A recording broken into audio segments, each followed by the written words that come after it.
We Are Monsters book review. This is by Richard Klu. Find more at richardklu.wordpress.com.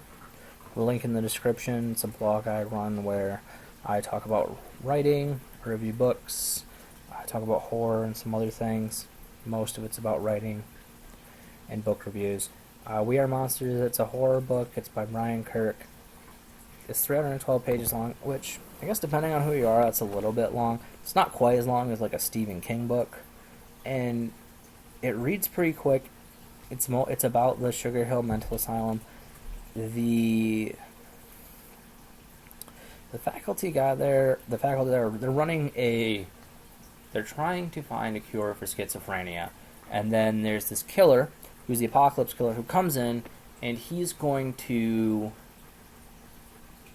be like a main part of the story where the apocalypse killer comes in. They've got this serum that makes people have hallucinations, and the people they touch have hallucinations, but it helps with schizophrenia.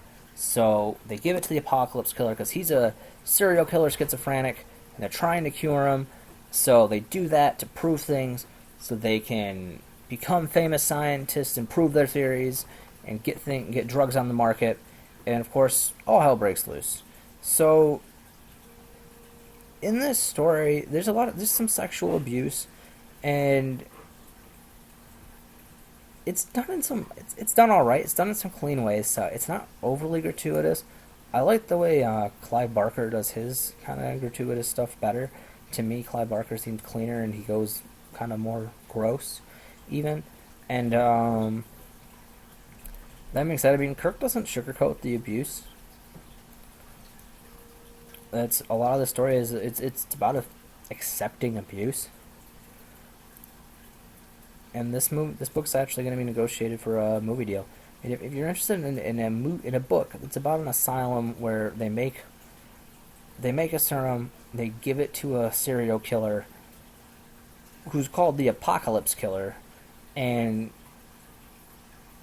everything goes crazy wrong because of hallucinations that become real and aren't real to people who touch the guy who had the serum, because they get infected with the serum by touching the guy that had the serum.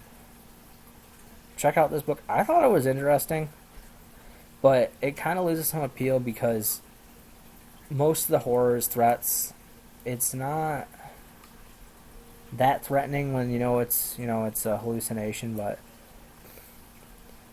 I enjoyed it. I give it 23 out of 32. I guess that's 2/3 of the way up to a full score, whatever a full score would be. If what I said made this book sound appealing to you, great, read the book. Number score doesn't mean anything for anyone. I mean, I could rate it 20 out of 20 or 5 out of 5. If you don't want to read a book about a mental asylum, you're not going to like the book. That's why I kind of rate things kind of funny. I don't like rating systems. Sorry about the rant there. If you want to know more about the book, just let me know. Leave some comments. I have more on my blog post here. It's a little bit more in depth than everything I said. Basically, it's a good book. It almost seemed like a story you'd see in an Outlast game.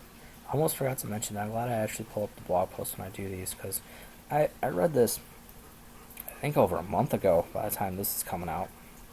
So there's some gaps in my memory, but I really liked it. I might read it again.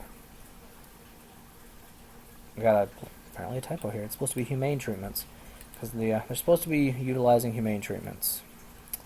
Great. All right. Thank you for watching, and if you liked this video, give me a thumbs up. If you really liked it, give me a subscribe. Let me know what you think in the comments, and have a great day.